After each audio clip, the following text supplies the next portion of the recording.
On, on this video, I am continuing to work in the book of Job, and we are on chapter 34, which will be dealing with Elihu's second speech. I have been working through the book of Job, looking at reading the Hebrew, doing the grammar, along with a short commentary. So as we come to this section, Elihu turns to Job's accusations against God's character in this chapter verses 2 to 9, and then defends the righteous and omniscient character of God in verses 10 to 30, as well then as exposing what he believes to be Job's folly and ignorance. So I'm going to pick it up in verse 1 and following, and we'll do the Hebrew grammar inductively as we go through it. Vaya'an Elihu vayomar, that is, and Elihu answered and said. Ya'an is from the root ana, to answer. It's a cow imperfect third masculine singular with a vav consecutive. So Elihu answered vayomer. Vayomer is from amar, a cow imperfect third masculine singular with the vav consecutive, or the vav that turns it over, and said, Shem'u hachamim milai. Hear my words, wise men. Shem'u is from shama. It is a cow imperative, a masculine plural from shama. So hear my words, you hachamim, wise men. V'yodi'im ha'azinu li. And those who know, hear or give ear to me. Notice Yodaim is from Yada. It's the cow participle, masculine plural from Yada. The holem after the Yod gives it away as a participle. And so, know, he is saying, you who know, give ear. Ha'azinu is from azan. It's the hifil imperative, masculine plural, from azan. So you who are in the know, listen to what I am going to say. Wise men are called to witness what Elihu is about to tell Job in refuting his words against God. So then in verses 3 to 4, we continue. Kiozen milin tivchan, for the ear tries words. Tivchan is from bachan, to test or try. It is the cow imperfect third feminine singular from bachan. So the ear tries words. V'chek yitam le'achol, and the palate tastes, literally, to eat. Chek means palate, and yitam is from the root ta'am, to taste. It is the cow imperfect third masculine singular from ta'am. So the palate tastes to eat, literally. Le'achol is from achal, to eat. It's the cow infinitive construct from achal. And then verse 4 reads, Mishpat nivchara lanu. that which is right, let us choose for ourselves or for us. Nivchara is from Bahar, to choose. It is the cow imperfect, first common plural. It's a cohortative. And so let us choose that which is mishpat, right. Then nada'a, neda'a, benenu ma tov. And let us know among ourselves what is good. Neda'a is from the root yada. It was historically a pei vav root where the vav elided, and now we have compensatory lengthening of the hirik from a hirik under the noon to a tserik. So this is another cow imperfect first person plural that is being used here as a cohortative. So let us know between ourselves what is good. So as we look at these two verses, in light of Job's accusation, Elihu is now encouraging all wise men to try his words and to decide in a right way whether his statements are true or whether they are false. And so we continue in verses 5 and 6. Ki amar Eyob sadakti, for Job has said, I am righteous. Amar, again, is just your cow perfect, third masculine singular from Amar. And then Sadakti is from Sadak, to be righteous. It's the cow perfect, first common singular. So Job has said, I am righteous. Ve'el Hesir Mishpat. And God has taken away my right or my justice. Hesir is from Sur. It's a hifil, perfect, third masculine singular. So God has taken away or removed my right. But then he continues, Al mishpati achazev. And then, even concerning my right, I am a liar, or I am accounted as a liar.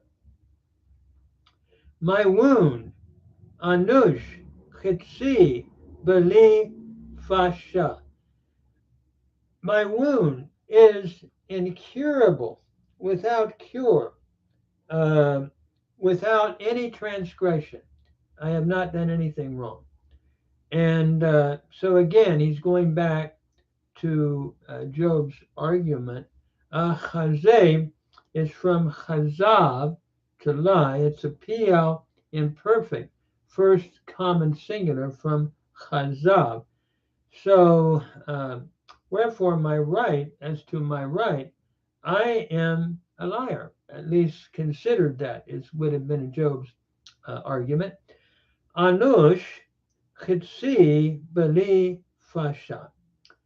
My wound, chitzi, is incurable, without cure, has not been cured, without any transgression, having done nothing wrong. Anush, I'm understanding as a cow passive participle from anash, to be incurable. So in verses 5 and 6, Elihu now states Job's accusation and his claim. Although Job is righteous, he had argued God has taken it away and made Job to appear wicked by means of his suffering. He is considered a liar when he protests his integrity and tries to tell the truth, although he has no sin. His suffering comes from God like an arrow tearing into his flesh. And so he's repeating what Job had said. And then we come to verse 7, and it reads, Mi gever ke'Eyob. What man or who? What man or what man? Who is a man like Job? Yishteh la'ak kamayim.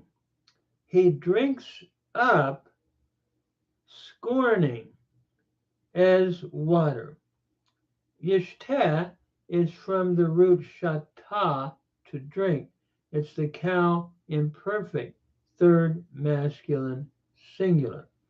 And so what Elihu is doing here, in light of all that Job has said, to Elihu, he has spoken arrogantly and scornfully about God.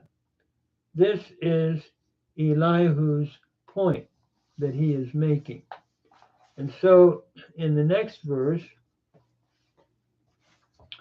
notice it reads, V'arach lechevra im po'alei aven.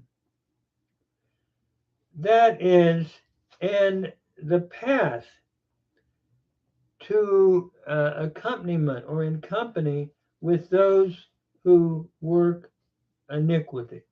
In other words, he has company with those that work iniquity. Po'ale is from pa'al, to work. Here we have a cow participle masculine plural from pa'al in construct with aven, to those that work iniquity. V'lalechat im anshe resha, and to go with men of wickedness, with wicked men. Lalechat is the cow infinitive construct from halach, to go. So to go with men who are wicked. This is, again, the thought here is Job's questioning causes Elihu to place him in the path of wicked men. He is joined with them in his attitude, is the point that Elihu is making. So then in verse 9, he continues then, Ki amar lo yishkon gaver. For he has said, it does not profit a man. It profits a man nothing. Yishkon is from sakan. It's the cow imperfect, third masculine singular, to profit. Birsoto im Elohim. To his pleasing with God, or to be pleasing with God. Here we have Ratzah. It's a cow infinitive construct with the pronominal suffix, the O, third masculine singular pronominal suffix, and preceded by the bait, the preposition bait. So that we could say that he should be in accord with God, that his accord is with God. In other words, his desire is to be with God. And so Job has said it doesn't profit anything to say that or to do that. And this is Elihu repeating his argument. Elihu gives the reason now for his previous statement in verse 8. Job walks with the wicked, for he has said that it does not profit a man to please God. And so he's putting him with the wicked, accusing him of that statement. Then in verses 10 to 15, Elihu now emphasizes that God does not sin by acting unjustly. So he's going to defend God now against Job's accusations in verses 10 to 15. So we pick up verse 10. Lachain anshe levav shem'uli. Therefore, men of heart, here men of understanding, men of mind, hear me, give attention to me. Anshe levav are two nouns in construct, and shem'u is from shama, to hear. It's a cow imperative, masculine plural from shama. So all of you hear me. Halila la'el me resha. Far be it from God or to God that from wickedness, literally. Far be it from God from wickedness. In other words, far be it from God that he should do wickedness. And so in verse 10, God doesn't sin, is his rebuttal. In rebuttal to Job, Elihu affirms that God does not act wickedly or sin. Implied is the thought now that Job should have accepted this fact, believing that God's ways are right, even if he does not understand them. And some of the passages that talk about the mystery of God and understanding God would be Romans 9:14, Deuteronomy 32:4, and Genesis 18:25. God will amplify, or God will then later amplify this, as we've seen already in chapter 38, a chapter that I have already completed.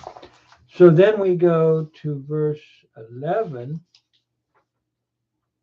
As well, let me just finish this verse. I'm sorry. Far be it from God, v'shaddai me avel, and from the Almighty, that he should commit iniquity. Then verse 11, ki foel Adam, or Adam, yeshalem lo. That is, for the work of a man, he will requite or pay to him back. Here we have yeshalem, a PL imperfect, a third masculine singular from shalom, that is to recompense or to requite or to pay back. And then the next phrase, uchaorach ish yam si enu, that is, and cause every man, and every man he will cause to find his ways. Notice Yam Si Enu will cause him is from matzah to cause him to find. From matzah to find, it's a hifil imperfect, third masculine singular, with the u, the pronominal suffix, third masculine singular. It would have read yim si en hu, and the hey, by reverse assimilation of the hu, had gone back into the noon, causing a doggish forte, And so he will cause every man to find his way, is the thought, I believe. So God does not do anything unjustly, but he will requite every man according to his works. As a man does, so will he be rewarded, whether it be good or evil. In other words, God is going to judge uh, the heart by the actions, is what I think Elihu is saying here. And then we come to the next verse, which would be verse 12. Af emnam el lo yarshia. Indeed, or surely, God will not do wickedly. Notice here, Yarshia is a Hifil imperfect, third masculine singular from Rasha. So God will not cause to do wickedly. V'Shaddai lo yehavet mishpat. Nor will Shaddai, the Almighty, will not pervert justice, which had somewhat been Job's implication. Yeah, according to Elihu. Yehavet is from Havad, and here we have a PL imperfect, a third masculine singular from Havad. Notice we have the Shava Patha doubling of the middle radical, which indicates a PL stem. So in verse 12, God must act equitably, for the Almighty will not pervert justice, is his argument, Elihu's argument. So again, trying to answer what he thought Job had said wrongly. So we go to the next verse, verse 13. Mi fakad alav artsa. That is, who gave him a charge over the earth? Pakad, fakad is from the root pakad. It's a cow perfect third masculine singular to give charge, or who gave concerning him charge over the earth, or umi sam tevel kulam, or who has disposed the whole world. Sam is the cow perfect, the middle weak verb sim, a third masculine singular.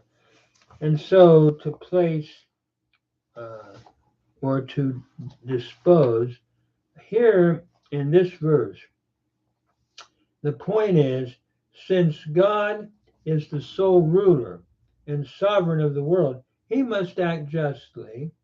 To do otherwise is to undermine the whole order of the world that he has created. As the world's founder, then, God determines justice and determines what is just. And so we continue in verses 14 and 15. Im yasim elav libo. If he places his heart unto him, that is unto man. Yasim is from the middle weak verb seem, and so if he places or cause to place, I'm understanding this as a Hifil imperfect third masculine singular from seem. If he causes to set his heart upon him, and then ruhu v'nishmato elav ya'asov. and his spirit and his breath, if he should gather unto him. Notice yet Asaph is from Asaph, together. It is the cow imperfect third masculine singular. And so the point that Elihu seems to be making here, let me do this though. Let me just go on to verse 15 and then talk about the commentary for just a moment. So he continues, if that's the case, uh, that is, if he set his heart upon man, if he gather unto him his spirit and his breath, if that would be the case, Yegva kol basar yachad, all flesh shall perish together. Yigva is from gava, to perish. It's the cow imperfect, third masculine singular, from gava, to perish. If that were the case, all flesh would perish together. The Adam al Afar Yashu. And man unto the dust shall return. And Yashuv is the cow imperfect third masculine singular from Shuv. And so in these two verses, if God were concerned only for himself, then nothing could survive. If he were to remove his breath, all flesh would simply perish and return to dust. God's loving preservation, Elihu is arguing, of his creatures shows that he is not selfish and thereby not unjust. So, as we continue, and I think I'll come back to do this, we'll be looking in verses 16 to 20 how that Elihu will turn from what he's discussing about Job in particular to address a wider audience. And he's going to talk about God's justice then as the world's ruler. And that will pick up in verses 16 to 20 in the video to follow this one. Thank you, and I hope this helps with some of the grammar.